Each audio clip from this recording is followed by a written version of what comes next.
Heni Febrianti, Program Studi KPI, Fakultas Dakwah dan Komunikasi Universitas UIN Saizu Purwokerto. Selamat menyaksikan. Oke guys, langsung saja aku akan memaparkan hasil jawaban aku di mata kuliah literasi media. Ini itu UTS ya, tapi aku jawabnya pakai video dan PowerPoint. Oke, langsung saja yang soal pertama. Jelaskan mengapa anak dan remaja termasuk ke dalam kelompok layak rentan. Jadi anak dan remaja termasuk ke dalam jenis kelompok layak rentan karena beberapa alasan. Yang pertama, remaja masih dalam tahap perkembangan otak yang berfungsi untuk membuat keputusan, mengatur emosi, dan menilai situasi itu sepenuhnya belum matang. Yang kedua, anak remaja menghadapi tekanan akademik yang signifikan seperti kayak persaingan nilai dan termasuk kayak masuk universitas favorit gitu loh sih. Terus yang ketiga, anak remaja itu biasanya memiliki rasa penasaran yang tinggi dan mereka itu ingin menjelajahi banyak hal-hal yang baru, entah itu hal yang baik ataupun hal yang buruk.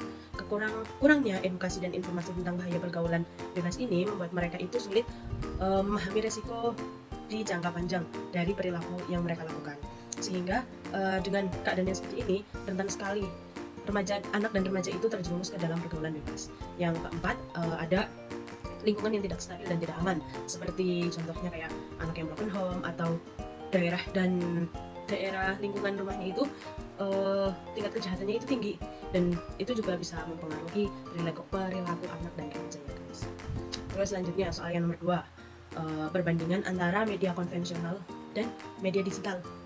Jadi media konvensional dan media digital itu memiliki kelebihan dan kekurangannya masing-masing. Jadi di sini aku akan menyebutkan kelebihan dan kekurangan dari media konvensional dan media digital.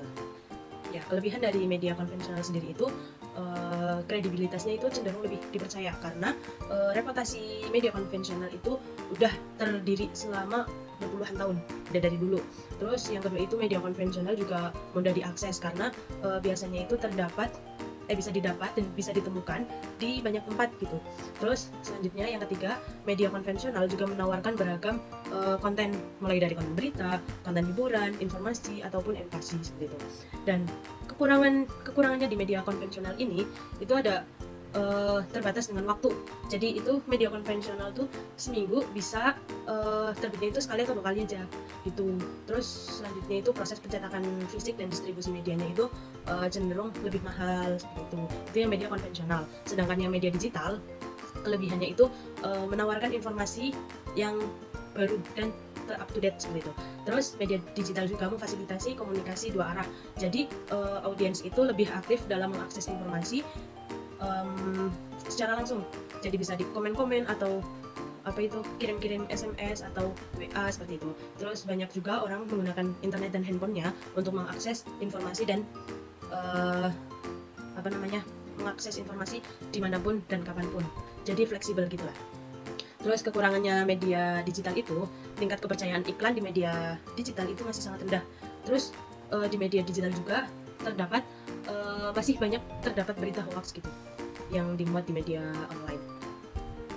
Terus lanjut ke pertanyaan ke nomor 3, perbedaan antara pendekatan protektionist model dan cultural studies model. Baik, oke. Protektionist model dulu ya. Jadi protektionist model ini fokus melindungi industri domestik dari persaingan asing melalui kebijakan seperti tarif dan kuota. Tujuannya adalah untuk mendorong produksi lokal dan melindungi pekerjaan dalam negeri. Terus pendekatan protektionist model ini cenderung bersifat defensif dengan mengutamakan kepentingan ekonomi nasional. Protektionist model ini lebih menekankan kepada perlindungan ekonomi. Sedangkan cultural studies model itu fokus mempelajari bagaimana budaya dibentuk, dipertahankan, dan dipengaruhi oleh faktor sosial, politik, dan ekonomi. Budaya dalam analisis media dan masyarakat.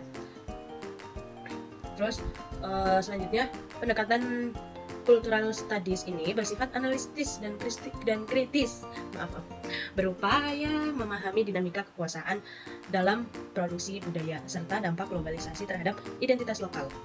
Yang terakhir, culture studies model itu lebih fokus pada analisis budaya dan identitas itu. Terus mungkin ini yang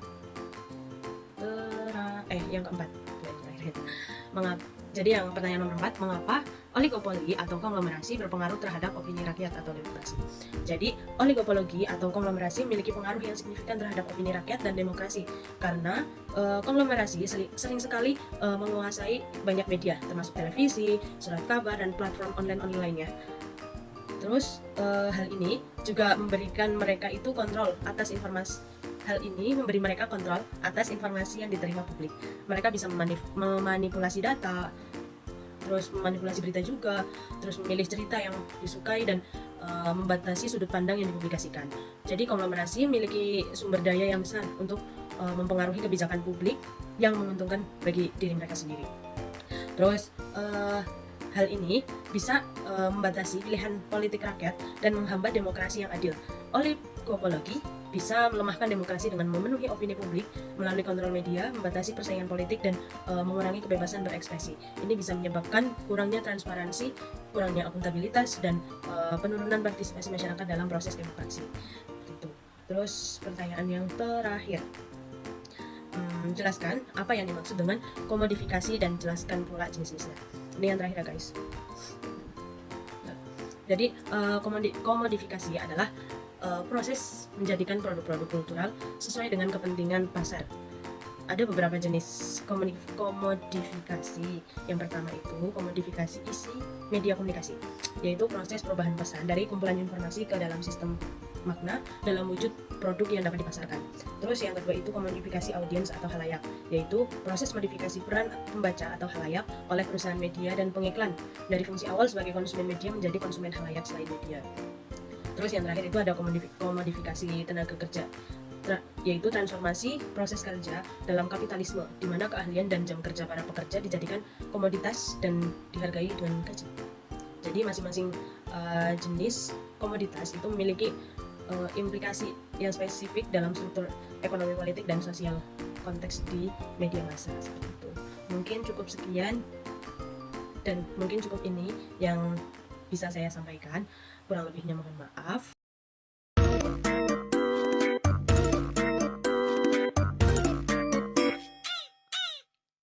Thank you, everyone! Thank you, Elmar! Boom!